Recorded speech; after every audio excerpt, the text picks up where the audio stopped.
kama angekuwa ni mtu ana jina kubwa kwenye kijiji namna gani, hata kama angekuwa ni mganga mkubwa namna gani, kufa ni kufa tu, atakufa. Maana ni mwanadamu aliyeumbwa na Mungu.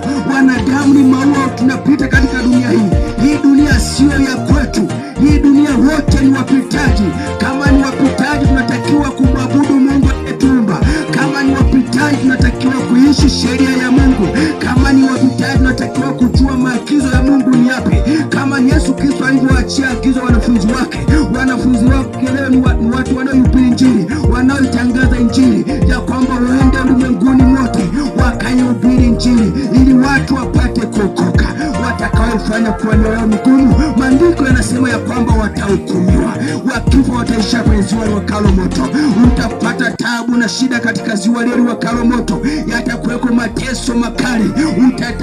Utatamani angalau ungeliokoka, lakini nafasi yako itakuwa imekwisha hapa duniani. Na kabla ya kifo, baada ya kufa utahukumiwa hapo hapo. Bwana Yesu, haleluya, wateule wa Bwana. Ikubali Injili inayohubiriwa kila kona. Ukubali kumpa Yesu maisha.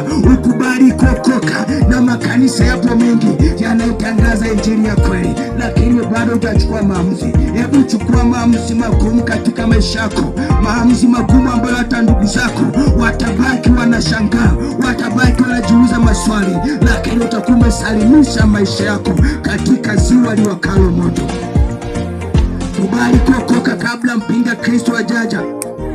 Maana akija mpinga Kristo, utakuwa unajiokoa kwa damu yako mwenyewe.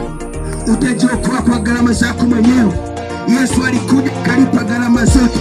Alizibeba laana zako zote, akamwaga damu pale msalabani ili upate kuwa salama.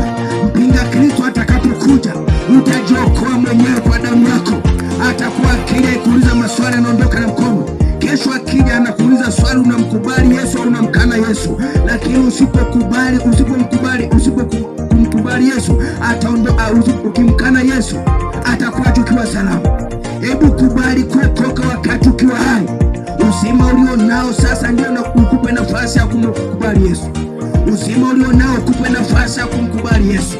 Usifanye moyo wako kuwa migumu miaka nenda rudi. Wengine wanasema kwamba ataokoka ikaribia kuwa mzee.